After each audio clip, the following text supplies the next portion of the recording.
राकेश सिन्हा जी, जवाब ले रहा हूं आपका, उसके बाद फिर वापस जाऊंगा। देखिए हर्षवर्धन जी समझ गए। राकेश सिन्हा जी, ओनली 1 वर्सेस 1 करें। Thank you.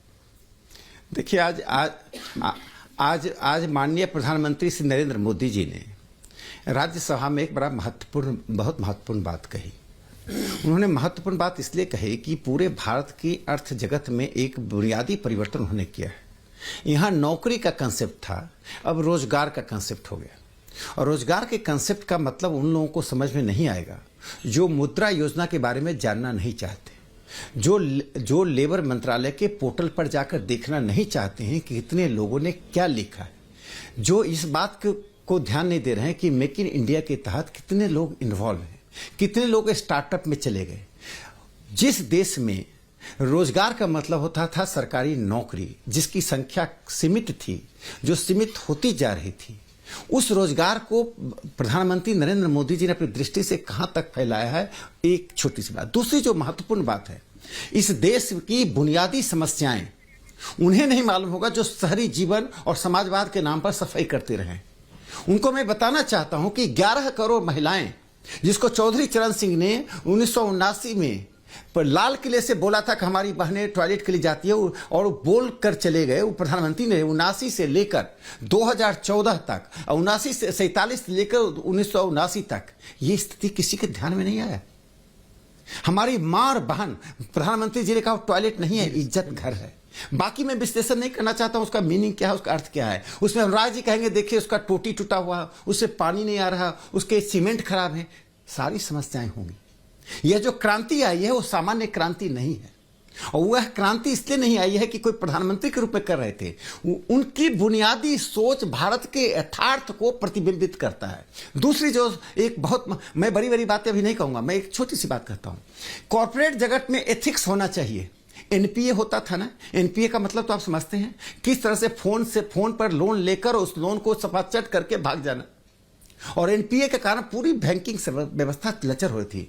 अब अनुराग जी तो पढ़े लिखे व्यक्ति हैं, और आप सब जानते हैं, जो दर्शक हैं, जो इंसॉल्वेंसी एंड बैंकरप्सी कोड आया क्या है मालूम है? अब इंसॉल्वेंसी एंड बैंकरप्सी आईबीसी आने के बाद से 2016 में आया। मैं आपको कहना चाहता हूं यह कोड कोई ऐसी व्यवस्था में लोग, मुझे किसी ने कहा किसी कम्युनिस्ट व्यवस्था में ही ऐसा कोड लाया जा सकता था।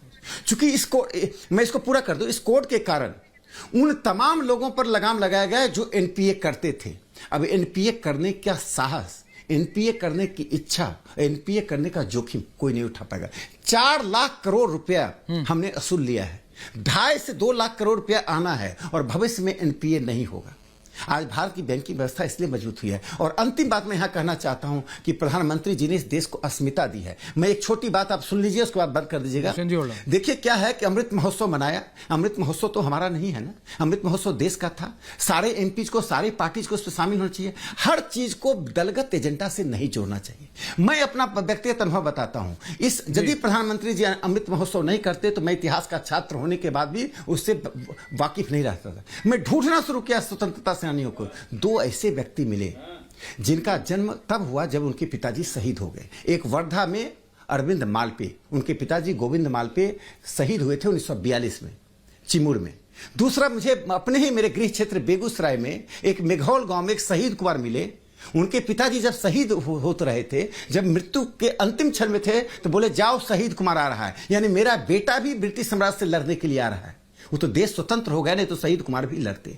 अब देखिए इस इतिहास की परत को उठाना, प्रधानमंत्री नरेंद्र मोदी जी ने न सिर्फ आर्थिक विकास को, देश की अस्मिता को, देश के इतिहास को एक सुसज्जित किया है, उसको बुनियाद दिया है। आप हर समय राजनीति नहीं करनी चाहिए। आपको भारतीय जनता पार्टी से प्रतिद्वंद्विता है, कीजिए, आप वैकल्पिक बातें कीजिए, आलोचना कीजिए, डेमोक्रेसी में होना ही चाहिए।